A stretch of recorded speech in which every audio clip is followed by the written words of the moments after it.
Division या cell cycle, cell division cell cycle. Cell cycle की अगर हम बात करें तो मेनली फोकस हम करेंगे यहाँ पर regulation of the cell cycle. Cell cycle कैसे होता है, अब इसके और ऑब्जेक्टिव देखें तो इसमें हम डिफाइन कर सकते हैं सेल डिवीजन और सेल साइकिल की डेफिनेशन बता सकते हैं किस टाइप से होता है, डिस्क्राइब कर सकते हैं अलग अलग टाइप से।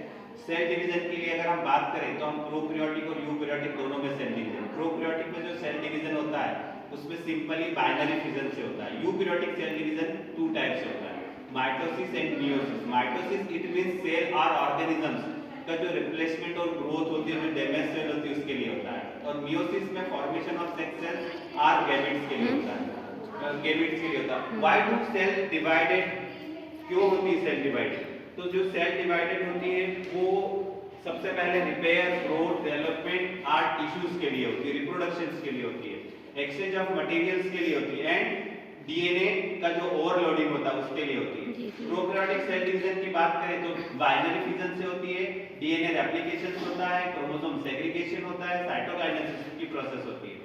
प्रोकैरियोटिक सेल डिवीजन के लिए यहाँ पर हम बात करें तो मदर सेल से पूरी की पूरी दो डॉटर सेल्स का फॉर्मेशन होता है। आगे सेल डिवीजन के लिए अगर और हम बात करें तो हम बता सकते हैं कि सर यूकैरियोटिक्स में जो सेल डिवीजन होता है वो माइटोसिस प्रोसेस से होता है। और माइटोसिस प्रोसेस इट मींस क्या होता है, जो सेम सेल्स, एक सेल से दो सेल मिल जाएगी कि जो हमारी मदर सेल से दो डॉटर सेल का। साइटोकाइनेसिस का इट मींस होता है जो division of cytoplasm, forming of new daughter cells, ये प्रोसेस होती है। ये देखिए माइटोसिस, माइटोसिस का मतलब होता है समसूत्री विभाजन। मदर सेल जो होती है ये डीएनए रेप्लिकेशंस करती है जिससे सेल डिवीजन होता है और दो डॉटर सेल्स का फॉर्मेशन होता है। जितनी आप सेल लोगे उतना का उतना मिल जाएगा आपको। दो सेल आपने लिए थे वहां पर दो क्रोमोसोम, आपको दो के दो क्रोमोसोम एज इट इज मिल जाते हैं, लेकिन सेल आपको एक सेल ली थी और मिलती है आपको